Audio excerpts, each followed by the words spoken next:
অনুমতি ছাড়া সন্তানের রুমে প্রবেশ করা যাবে কিনা? প্রিয় ভাই বোনেরা, মনে রাখবেন, সন্তানের রুমে ঢুকতে গেলে আপনার অনুমতি লাগবে কিনা এই বিষয়টি অনেক সময় আমরা ভ্রুক্ষেপ করি না। রাতের বেলা আপনার মেয়েটি ঘুমাচ্ছে পাশের রুমে, আপনি গিয়ে দেখেন যে আসলে মেয়ে ফোন টোন চালায় কিনা এটা চেক করার জন্য, অথবা আপনার ছেলে ঘুমাচ্ছে, আপনি দেখতে যান যে সে ফোন টোন চালায় কিনা, কারোর সঙ্গে কথা বলে কিনা, বা অনৈতিক কোনো কার্যক্রমের সাথে আমার ছেলে বা আমার মেয়ে জড়িত হয়ে গিয়েছে কিনা, এই বিষয়টি অনেক সময় রাতের বেলা অথবা দিনের বেলা আপনি ফুস করে আপনার ছেলের রুমের ভিতরে ঢুকে যান, আপনার মেয়ের রুমের ভিতরে ঢুকে যান। মনে রাখবেন, এ ব্যাপারে রাসূল সাল্লাল্লাহু আলাইহি ওয়াসাল্লাম কি জানিয়ে দিয়েছে। ফার্স্ট যদি বলি, আপনার বাচ্চা যদি ছোট হয়, আপনার বাচ্চার বয়স 3 বছর 5 বছর বা এরকম ছোট, যে ভালো মন্দ বোঝে না বা তার প্রাইভেসি বলতে কিছু নেই, ছোট মানুষ, তার প্রাইভেসি কি আছে? ছোট মানুষ, এখনো তাকে আপনি ল্যাংটা করে গোসল করান বা এই ধরনের।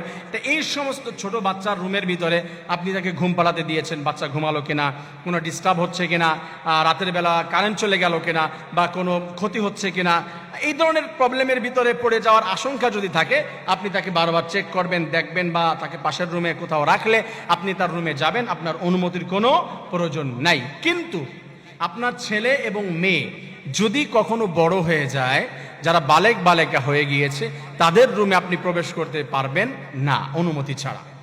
আপনারা ভাবতেছেন অনেক সময় যে এটা কেমন কথা, আমার ছেলের রুমে আমি ঢুকবো না, আমার মেয়ের রুমে আমি যাব না, আমার সেখানে অনুমতি নিতে হবে কেন? ও তো অনেক সময় মোবাইলে কথা বলতে পারে কারোর সঙ্গে, আমি লুকিয়ে লুকিয়ে এটা দেখবো। আপনি জাস্ট পরীক্ষা করার জন্য মাঝে মাঝে এটা করতে পারেন লুকিয়ে লুকিয়ে, বাট এমন নয় যে ঠাস ঠুস রুমের ভিতরে আপনি ঢুকে যাবেন, এটা জায়েজ নাই। রাসূল সাল্লাল্লাহু আলাইহি ওয়াসাল্লামকে এই হাদিস বলার পরে এক সাহাবী বলতেছে, আমি রাসূলুল্লাহ, আমি কি আমার মায়ের রুমে ঢোকার জন্য অনুমতি নিব? রাসূল বললেন, শোনো, তুমি কি তোমার মা উলঙ্গ অবস্থায় বসে থাকুক এটা কি তুমি পছন্দ করো? তোমার মা বিবস্ত্র অবস্থায় থাকুক, তুমি কি এটা চাও? এটা কি তুমি দেখতে চাও? বলছে, ইয়া রাসূলুল্লাহ, নাউযুবিল্লাহ, না, কখনোই না। রাসূল বলছেন, তার ব্যক্তিগত প্রাইভেট রুমের ভিতরে সে কেমন করে থাকবে, তার পার্সোনাল ম্যাটার। সে গরমের দিনে হয়তো শরীর থেকে কাপড় সরে যেতে পারে, সে যা ইচ্ছা তাই করতে পারে, কিন্তু তুমি তার রুমের ভিতরে ঢুকে যদি এইটা দেখো, মনে রাখবে, আন-নাযিরু ওয়াল মানজুরু কিলাহুমা ফিন্নার, যে দেখে এবং দেখায় লজ্জা স্থান, আল্লাহ তাআলা বলছে উভয় জাহান্নামী হয়ে যাবে। তুমি তোমার মা কিভাবে দেখবে কেন? ইয়া রাসূলুল্লাহ, আমি বুঝতে পেরেছি, তাহলে তোমার মায়ের রুমে ঢুকতে তুমি অনুমতি নিবে? আমার প্রিয় ভাই বোনেরা, আমি বলছিলাম সন্তানের কথা।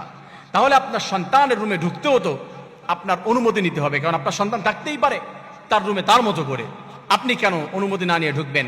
মা বাবা দুজনকে বলছি, মায়ের রুমে ঢুকতে গেলে অন্তত আপনি একটু কাশি দিয়ে, হ্যাঁ আব্দুর রহমান আছো?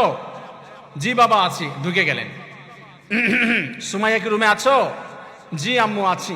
আচ্ছা, রুমে ঢুকে গেলেন। এইভাবে করবেন যে আমি আসলাম, এই ধরনের কথা বলে আপনি তারপর রুমের ভিতরে ঢুকবেন। ও বুঝবে যে মা আসছে, ও পরিবর্তন হবে, বা বলবে যে বাবা আসো না, একটু পরে আসো, মা একটু পরে আসো, এই ধরনের বলবে। আমি বোঝাতে পেরেছি আপনাদেরকে। সন্তানের রুমে ঢুকতে গেলেও অনুমতি অবশ্যই প্রয়োজন রয়েছে। রব্বুল আলামিন সবাইকে মাসআলা বুঝে সঠিকভাবে আমল করার, দ্বীন ইসলামের প্রত্যেকটি বিষয় সঠিকভাবে প্র্যাকটিস করার তৌফিক দান করেন। আমিন।